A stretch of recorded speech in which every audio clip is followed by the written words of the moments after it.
afternoon, everybody. A packed room today. Thank you all for coming.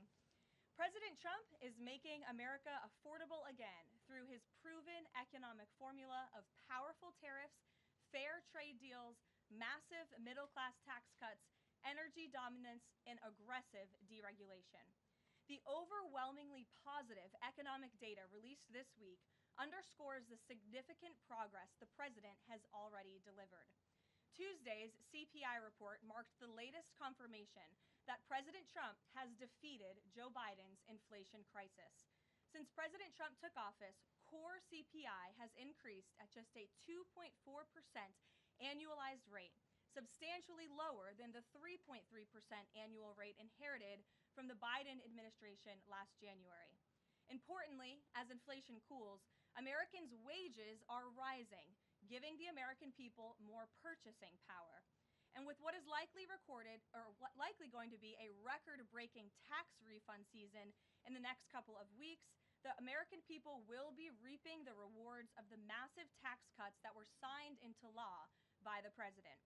Thanks to President Trump's signing of no tax on tips, overtime, Social Security, boosting the child tax credit, and locking in the 2017 Trump tax cuts, independent estimates project the average American tax filer could expect up to an extra $1,000 bump to their tax refund next year.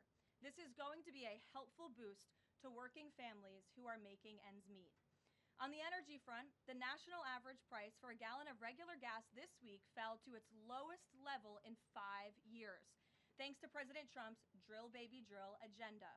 According to Gas Buddy, the average price for regular gas on Monday was below $3 per gallon in 43 states, below $2.75 per gallon in 30 states, and at or below $2.50 per gallon in 17 states. In fact, gas prices were below $2 a gallon at stations in at least 19 states. Don't forget, this was unheard of just a couple of short years ago. Overall, drivers are projected to spend $11 billion less at the gas pump this year than they did last year, resulting in hundreds of dollars in critical savings for the average American family. We're also seeing the housing market rebound as borrowing costs ease and income growth outpaces home price gains. According to a new report also released this week from the National Association of Realtors, existing home sales in December rose to their fastest pace in 3 years. To further improve housing affordability, President Trump has recently announced and directed Fannie and Freddie to purchase $200 billion worth of mortgage bonds. As a result of these actions, mortgage rates have fallen to their lowest level in years. As of last Friday, rates for the average 30-year mortgage are down more than 1 full percentage point. Because of these significant declines, monthly housing payments are now at their lowest level in 2 years, and we expect this decrease to continue. As someone who was enormously successful in real estate, President Trump understands that owning a home is about more than just having a physical asset. It's about empowering young people to stake their claim in the American dream. It's about giving newlyweds a place to make their own and start a family. It's about promoting the spirit of hard work, determination, and yes, the rugged individualism that has made America the greatest country in the history of the world. President Trump knows America is strongest when it's a nation of owners, not renters, and he is determined to unlock that opportunity for as many Americans as possible. That's why he will outline additional housing initiatives during his major speech in Davos next week, and we look forward to seeing many of you there. Finally, this morning, President Trump unveiled a health care plan for America called the Great Health Care Plan, and a video message detailing his solutions to lower costs for all Americans and significantly improve our health care system. The Great Health Care Plan will accomplish this through 4 common sense pillars. Number 1, permanently lowering prescription drug prices. Congress can get this done by codifying President Trump's historic Most Favored Nation initiatives into law to guarantee Americans the same low prices for prescription drugs that people in other countries around the world pay. Additionally, by increasing consumer choice by making more verified, safe pharmaceutical drugs available for over-the-counter purchases. Number 2, the Great Healthcare Plan will stop sending big insurance companies billions in extra taxpayer-funded subsidy payments and instead send that money directly to eligible Americans to allow them to buy the health insurance of their choice. Additionally, by funding a cost-sharing reduction program for healthcare plans and ending kickbacks from pharmacy benefit managers to large brokerage middlemen. Number 3, the Great Healthcare Plan will maximize price transparency by requiring any healthcare provider or insurer who accepts either Medicare or Medicaid to publicly and prominently post their pricing and fees to avoid surprise medical bills. This is an incredibly popular policy that has been bipartisan for many years, and President Trump is officially and firmly calling on Congress to get it done. And number 4, holds big insurance companies accountable by requiring them to publish rate and coverage comparisons up front on their websites in plain English so consumers and everyday Americans can make the best purchasing decisions for them and their families. These are common sense actions that make up President Trump's great healthcare plan, and they represent the most comprehensive and bold agenda to lower healthcare costs to have ever been considered by the federal government. Congress should immediately take up President Trump's plan and pass it into law. For Americans watching at home, you can visit greathealthcare.gov right now for more information on the Great Healthcare Plan.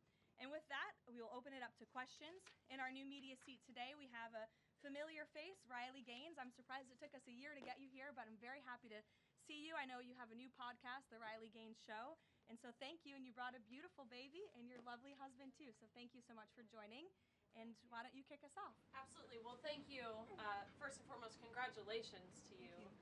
Being a girl mom will change your life in the best way possible. So excited you get to shop all the pink and the frilly and the bows.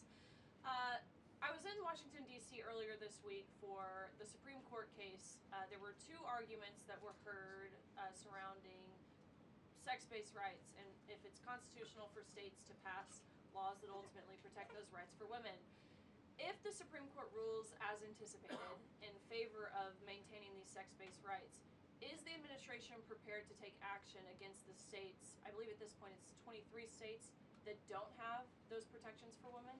Absolutely. And as you know, Riley, the administration already has done so. We've taken action in a number of fronts against these states who are failing to uphold the president's executive orders in this administration's policy of simply protecting women in women's sports and in women's private spaces.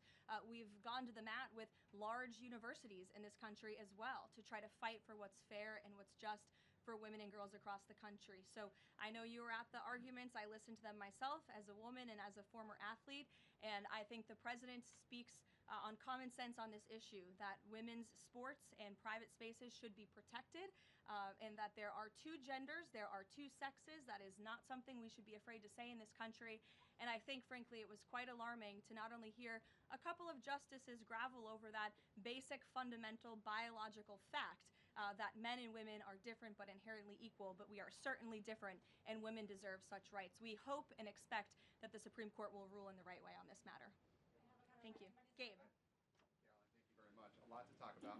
Sure. Isn't there always a lot to talk about? What can you share about the president's meeting with Maria Corina Machado?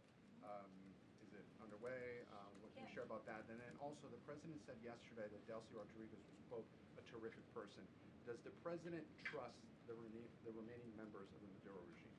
I will say, to your first question, the meeting was about to begin as I was stepping out of the Oval Office moments ago, so my understanding is that it's underway right now.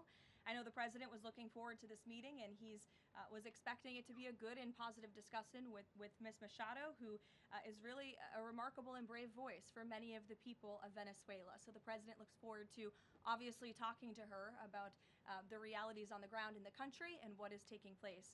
As for Ms. Rodríguez, the president did speak with her directly this week. As you know, he revealed that to all of you yesterday.